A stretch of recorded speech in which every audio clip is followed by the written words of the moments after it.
ಬಳ್ಳಾರಿ ನಗರದ ಕೌಲ್ ಬಜಾರ್ ಪೊಲೀಸ್ ಠಾಣೆಯ ಏನು ನಾಗಲಕೇರಿ ಆಂಜನೇಯ ಟೆಂಪಲ್ ಇದೆ. ಈ ಟೆಂಪಲ್ನಲ್ಲಿ ಒಂದು ಚಿಕ್ಕ ಬೆಳವಣಿಗೆ ಆಗಿರೋದ್ರ ಬಗ್ಗೆ ನಮ್ಮ ಕೌಲ್ ಬಜಾರ್ ಪೊಲೀಸ್ ಠಾಣೆಗೆ ಮಾಹಿತಿ ಬರಲಾಗಿ ಠಾಣಾಧಿಕಾರಿಯವರು ಬಂದಿದ್ದಾರೆ.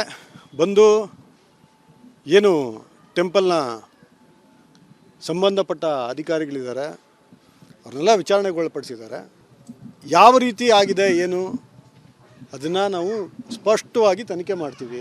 ಇದನ್ನು ಯಾವುದೇ ರೀತಿ ಸುಮ್ಮನೆ ಸೆನ್ಸೇಷನಲೈಸ್ ಮಾಡೋದಕ್ಕೆ ಇದು ನಗರದ ಹಿತದೃಷ್ಟಿಯಿಂದ ಒಳ್ಳೆಯದಲ್ಲ. ಓಕೆ, ಚಿಕ್ಕ ವಿಚಾರ ಇದೆ. ವಿಚಾರ ಚಿಕ್ಕದಾಗಲಿ ದೊಡ್ಡದಾಗಲಿ ಪೊಲೀಸ್ ಇಲಾಖೆ ಅದನ್ನು ಸಾಕ್ಷ್ಯಾಧಾರ ಸಮೇತ ನಾವು ತನಿಖೆ ಮಾಡ್ತೀವಿ.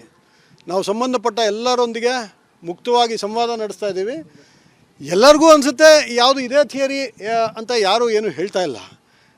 ಒಂದು ಆಕಸ್ಮಿಕ ಘಟನೆನ, ಉದ್ದೇಶಪೂರ್ವಕ ಘಟನೆನ, ಎಲ್ಲ ಆಯಾಮಗಳ ಬಗ್ಗೆನೂ ನಾವು ಒಂದು ಕ್ರಿಮಿನಲ್ ಕೇಸ್ನ ರಿಜಿಸ್ಟ್ರ್ ಮಾಡಿ ತನಿಖೆ ಮಾಡ್ತಾಯಿದ್ದೀವಿ. ತನಿಖೆ ಮಾಡಿದ ಮೇಲೆ ಸತ್ಯಾಂಶ ಹೊರಗೆ ಬಂದ ಮೇಲೆ ಅದು ಏನಿದೆ ಪರಿಸ್ಥಿತಿ, ಅದನ್ನು ಹ್ಯಾಂಡಲ್ ಮಾಡಲಿಕ್ಕೆ ಏನು ಇಲಾಖೆ ಕಡೆಯಿಂದ ಏನು ಮಾಡಬೇಕಾಗುತ್ತೆ ನಾವು ಮಾಡ್ತೀವಿ.